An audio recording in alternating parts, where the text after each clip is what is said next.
रूस और पाकिस्तान की कुर्बत बढ़ने लगी। रूस अब गवादर के रास्ते अपनी तिजारत करेगा। पाकिस्तान को भारत की, सऊदी अरब और यूएई की जानिब से इसराइल के साथ मिलकर कार्रवाई करने की धमकियां देने वालों के लिए अब रूस की जानिब से बड़ा जवाब सामने आ गया है।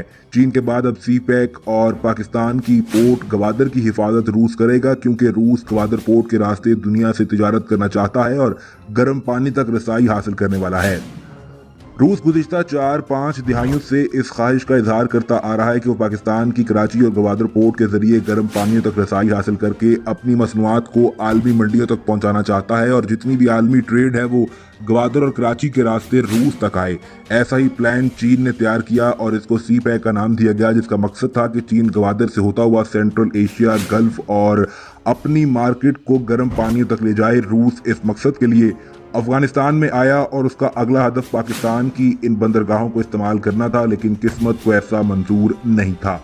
तवील अरसे बाद अब जबकि पाकिस्तान और रूस अच्छे ताल्लुकात के दौर से गुजर रहे हैं, तो रूस ने फिर से इस ख्वाहिश का इजहार किया कि वो गर्म पानी तक रसाई हासिल करने के लिए गवादर को इस्तेमाल करना चाहता है।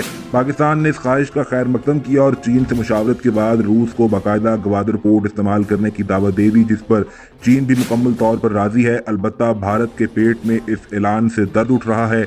रूस भारत का दहाइयों पुराना दोस्त था, मगर हालिया मामलात में भारत को रूस की जानिब से सख्त रवैये का सामना करना पड़ा। भारत लद्दाख में कशीदगी के दौरान रूस से चीन के खिलाफ मदद चाहता था, लेकिन रूस ने ऐसी किसी भी मदद देने से इनकार कर दिया, क्योंकि रूस चीनी मंसूबे सी पैक के तहत गवादर पोर्ट को अपनी तिजारत के लिए और गर्म पानी तक रसाई हासिल करने के लिए इस्तेमाल करना चाहता था।